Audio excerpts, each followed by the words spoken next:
breeder ng tilapia, tumaas ang produksyon. Mortality sa fingerlings, naiwasan. Isang kababayan natin mula sa Bae, Laguna ang sumubok na gumamit ng Atovi sa kanyang mga alagang tilapia. Sa loob ng 25 taon niya sa pag-aalaga at pagbibreed ng tilapia, ay ngayon lang gumanda ang pagpapatakbo niya sa kanyang palaisdaan. Kaya naman, pinaunlakan niya kaming mabisita ang kanyang tilapia breeding pond kung saan kami rin ay nagbahagi ng karagdagang kaalaman sa mga magagandang nagagawa ng Atovi sa palaisdaan.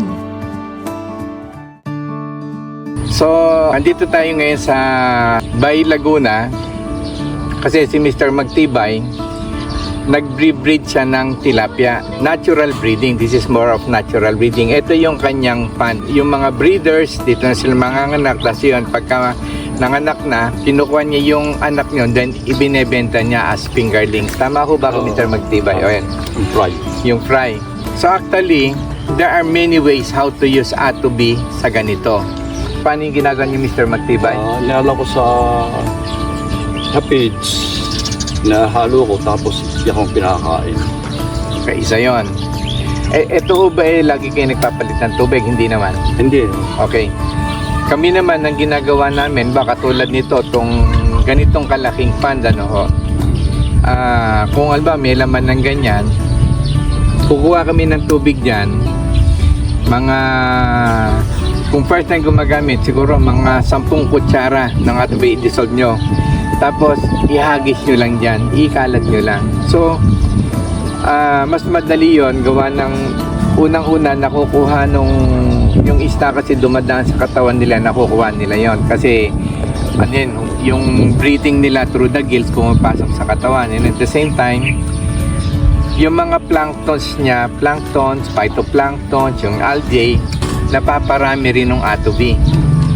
Tapos ngayon yung mga dumi naman ng mga isda niyan, dahil yung nakuha nila yung nutrients, nagiging organic na. So, pag dumi nila, nape-fertilize ulit niya yung mga planktons. Yung planktons kasi, natural food ng ng tilapia, are actually plants. So, kumukuha sila ng nutrients sa fertilizer. Okay? Yung mga zooplanktons, phytoplanktons, yan, nakukuha nila. And at the same time, yung mga bad bacteria na kumakain ng oxygen na napapatay nung technology. Kasi iba yung yung potentials ng technology natin na hindi kayang kayanin ng bacteria, namamatay sila. So yun yung minsan nakakameron tayo ng mga fish kill. Kasi nakakameron ng yung tinatawag na pag nabulok, halimbawa nag-change of temperature o mulan. So lulutang ngayon yan, yung gas na yon. So yung gas na yon, walang content ng oxygen yon. So pag sa isang space na ganyan, umakit yung ganyan, umiikot yung isda yung walang supply, nagkakameron tayo ng fish kill. Pero wala ng oxygen. Pero pagka naka-Atovi tayo, yung mga bad bacteria na yon, napapatay nila. Tapos yung good bacteria, yung mga chemical chain na yon, yung good bacteria, may kapabilidad para i-break yon, yung formulation, yung chemical formulation. So, na-disintegrate nila yon. Kaya miski umakit yan, maraming supply ng oxygen. Gawa na napaparami nila yung mga planktons, yung mga ganyan. So, yun ang kagandahan. So, kami sa application natin ng sa breeder, isang way, tama yung ginagawa ni Mr. Magtibay. Ginagawa namin yan, yung mga feeds na yan, parang nakabilad na palay. Then, sa 1 litro, maglalay kami na 1 kutsarang Atovi, haloy na dissolve. I-filter namin ngayon. Pagka-filter, lalagay namin sa spray. Sprayan nyo lang ganyan. Pagka-spray nyo, pagkahagis nyo yan, makukuha na agad nung isda yun. So, dadaanan sa katawan niya. Pwede rin naman yung sinabi ko sa inyo na isabog nyo na lang sa tubig. Yun nga lang, ginagawa namin, bihira kami magpakawala na tubig. So, nakasave tayo sa labor pagpapakawala, ganyan. Lahat ng list talagang marumi. Pero yung ganitong quality, maganda ba itong quality ng tubig na yan? Ayun. Ito, kada isang buwan ho, pakakatihan namin. Iseset namin ang aming breeder. Ito, bagong set ito. Tatlong, paapat na araw ito. Bibigyan lang kami ng 10 days, aanap namin ng isda. Ay, ganun na. Tapos pagdating ulit ng mantang kami nag-release, doon din kami magpapakati sa petsa ng Halimbawi. Adjust, nag-release. Adjust din kami magpapakati. Set na ulit yun. Yung pagpapakati ho, yung ibig sa iiwalay niyo yung breeder. Oo. Ilalit sa transfer breeder. Oo. Ito, papalitan niyo ng Oo, tubig. kate ito. Kate. Kate yung papalitan ng tubig. Papalitan ng tubig. Tapos papasok ulit ng panibago. Lalagyan ko ng fertilizer. Ayan. Ang ginagawa namin yan, yung ginagawa nilang practice nyo, yung kate, tatransfer nyo, dedrain nyo to, naglalagay na kami ng atobi. Nilagyan. Nalagay namin, tapos lagyan nyo ng tubig. Pagka yan, nakita nyo yung sa ibabaw na to, meron yung parang gagamba na spider. Ibig sabihin, marami yung natural po yun. Ilagay nyo na yung breeder nyo. Kasi kalimitan, ang kinamamatay, maraming namamatay na mga fries eh. So, yung pagkain naman nila, maliit ang bibig niya, hindi naman makain. So, marami tayong mortality. So, kung marami tayong natural foods talaga nila, yon, makikita nyo yung advantage nun. Ilang beses yung dapat maglagay ng atube sa ganito? Kami yung ginagawa namin yan every week. Every week. Ano ba, yung ganitong kalaki ano ba dimension nito? 24 by 10 by 24. 24 Kapat na ro. Feet? 25 meters. meter. 10 by 24, 25 yan. Mga around 200 plus square meters. Oo. Ayan. Pwede na ho dyan na once a week, alam mo, lagyan nyo ng yung mga kalahating kilo. Malaking bagay na ho. Sa isang butas. Oo, sa isang butas. Pero isubukan nyo rin ba yung sa una. Tapos pag after mga 2 weeks, gawin yung 1/4, 250 grams. Pero sa itlog ng tilapia ho, nakakatulong siya yung atube. Ay marami ho. Kasi kami nung nag-alaga kami, hindi na kami nagkakate. Ang ginagawa na lang namin ba yung tubig. Medyo nagpi-filter lang kami. Di ba, meron tayong aerator, yung ganyan. Aerator, tapos yung pump niya, yun na yung sumihimihigop ng mga ibang dumi. Tapos meron kaming foam na malaki, babalik ulit siya. Tapos kulang ang tubig, nagdadagdag lang. Ayun, ganun lang ang sa aming ginagawa noon. Tapos, pag nag-harvest kami ng tilapia, gumala kami na screen na malaki. Pag ano ba, kung ang size namin ni ganitong kalaki, of course, hindi lulusot ang isda. Kaya pag salok namin ganyan, meron na kami agad mga tilapia, mga ganyang kalalaki. Every week yun, nakakakuha kami doon ng stock. Kasi, ang bilis o dumami sa amin ng tilapia. Toy ko nasa mga 5,000 breeder nito, 5,000 pieces. Sandaang babae, 5 lang barako doon. Agad. 1:4. 1:4. Sa talas bakit napakainit. May balita rin tayo kay Mr. Magtibay gawa ng nung yung nag-try ng atobi, observation niya sa price niya? Malakas ang resistensya ng aming fry.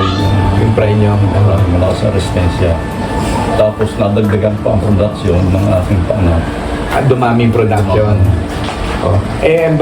Tinatransfer niyo yung inyong price. Normally, gaano katagal tinatagal ng buhay noon? Maski may oxygen. Yan dalang Batangas yun Yan din ang oxygen.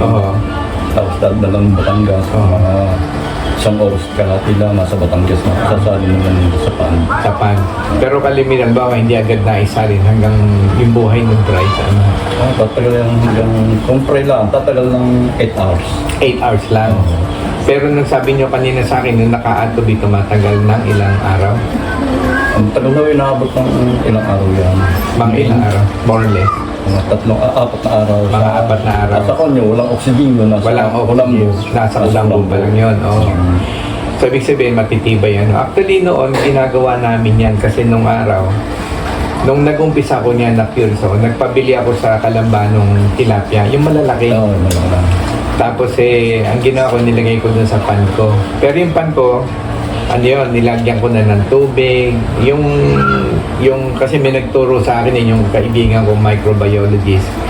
Sabi niya, makikita mo, yung price kasi kalimitan, mataas ang mortality kasi yung pagkain nila natural food lang, mga planktons. Eh since yung mga reverse ngayon, maraming mortality kasi miski meron pang fry feed, hindi naman nakakain saka hindi pa akma sa digest, kaya maraming mortality.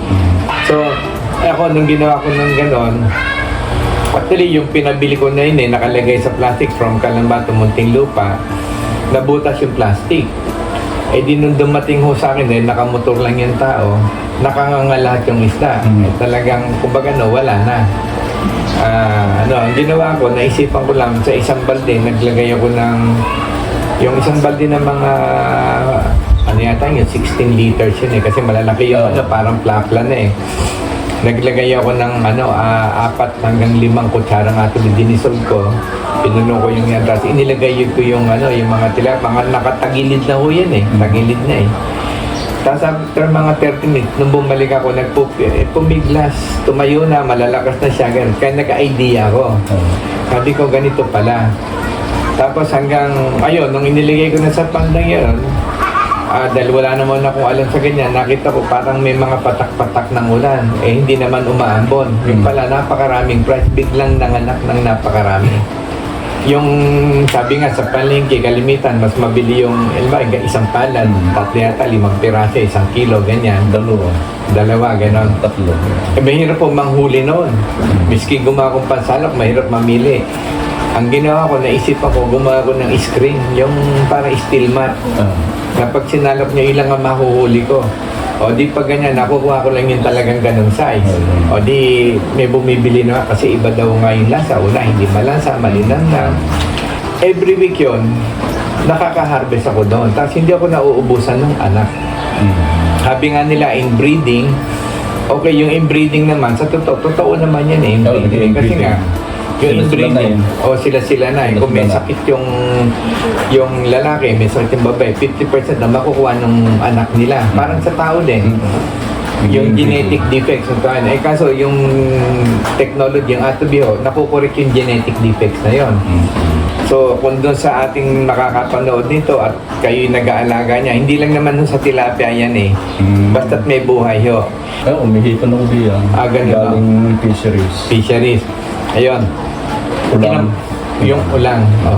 Hindi lang ulang. Tsaka yung lobster. Kasi sa Vietnam, yung lobster na laki ang namamatay sa kanila. Gawa nung yung virus na yellowhead. 3 yung virus na yun Ang ginawa namin, nilagyan lang namin ng atubi, yung pagkain. Kasi nasa lake Siyempre, alam lagyan namin yung buong lake. Doon sa pagkain namin inilagay. Alam nyo, nagkameron sila ng pete, patay lahat yung katabi, yung amin lang ang wala, namatay. Kasi dito sa amin, pagka yung dating ang buwan ng Mayo, nagkakamatay dito amin tilapia. Gawa nga nung Sobrang init. Okay, gawa nga na yung sinasabi ko sa inyo na oxygen. Yun, for those who have that kind of problem, ituturo namin sa inyo ang sikreto. Kasi yung hydrogen sulfide, pag tingnan niyo yung chemical formulation niya, walang oxygen. Hydrogen sulfide.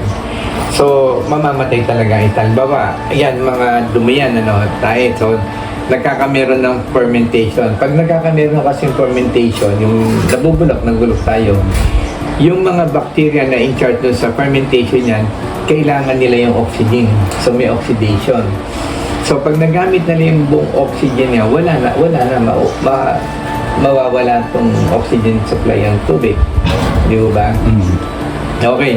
Pag nawala ng oxygen, pag yung change of temperature, mag-expand kayo yung gas, mabubulabog yan. Mag-a-active yan. Tatas ngayon yan.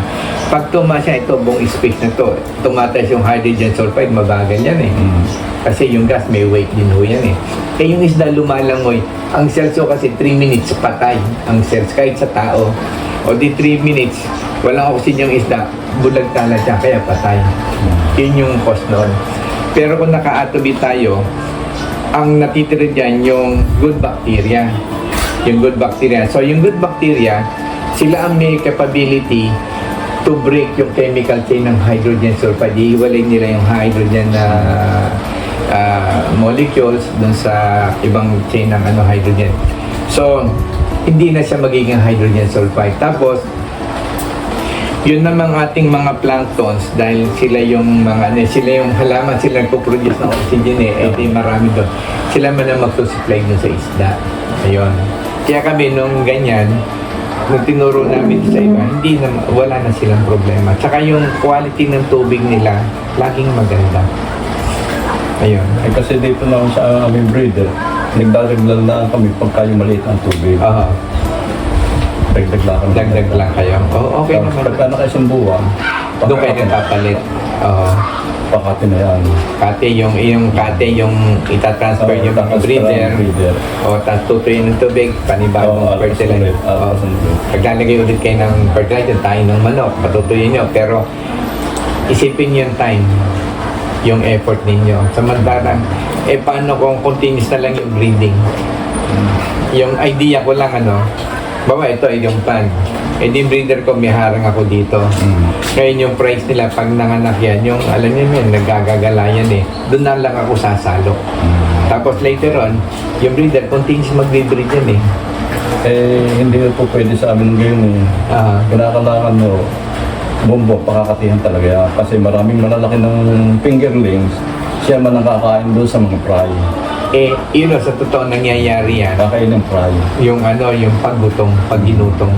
Kasi nasubukan ko rin yan yung pinag-aaralan ko. So, since wala naman ako din sa linya na yan, mas nagiging curious ako na as an engineer. Kasi malayo ako sa nuclear ako So, kumbaga napakalayo talaga. So, the more na nagiging curious ako kapag hindi ko linya field, then I make a lot of experiments and trials. Tapos doon, yung scientific way kami na sa nuclear.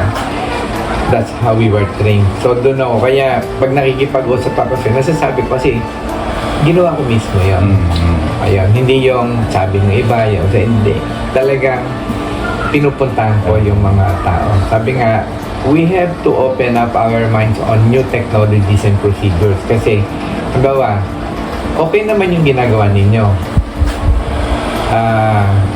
Kaya lang, naka-stack na kayo doon. Samantalang may way namang madali. At example ko pa rin dyan sa Victoria Laguna, di ba maraming itikan dyan? No, itik. Pag ang itik nangingitlog at bumahan na tubig, titigil mangitlog yan May molting. Pag naka-atobi, nagmomolto yung itik pero nangingitlog. Ako tawag ay lugon. Yun, lugon. Pero nangingitlog. Tapos binahayang Victoria.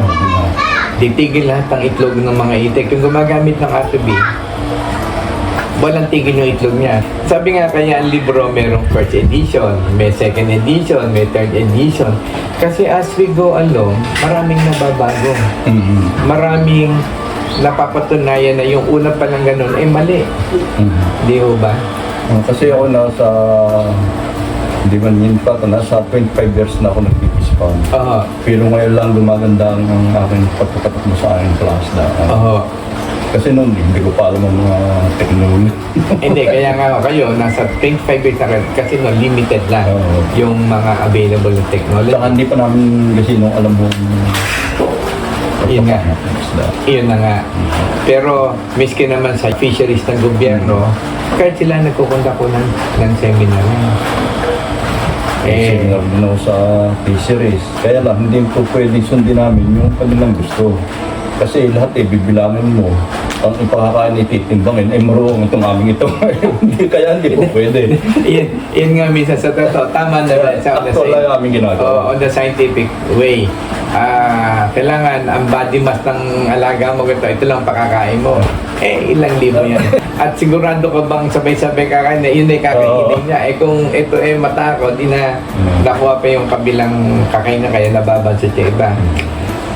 Sabi nga, there are things na we have to be practical na Kaya ako sa totoo, nung naandito ko, dahil hindi ko feel, pinagpinumbay ko yung theory at saka yung actual, saka mga technologies. Kasi, subok ko nga, ano ba magagawa nito? Bakit Atobi is already 30 years in the market? So kaya ko lang nalaman yung Atobi, yung aking bayar ng fingerlings na tiga rito sa San Isidro na Kalawang. Kasi siya nang sadya sa akin, na doon daw bumibili sa Los Baños kay Ana. Kaya na, oo. Ana. Oo. Kaya ako nakagamit yung atubi. Kasi ang production na ang daming panak. Hindi na problema ang pagpaparami ng isda kahit anumang klase ang inyong alaga. Katuwang ang atovi sa inyong palaisdaan ay mapapanatili ang magandang kalidad ng tubig sa inyong fish pond. Masisigurong less mortality na, lalaki pang masisigla, masarap at malinamnam ang inyong mga aanihing isda sa maikling panahon ng pag-aalaga.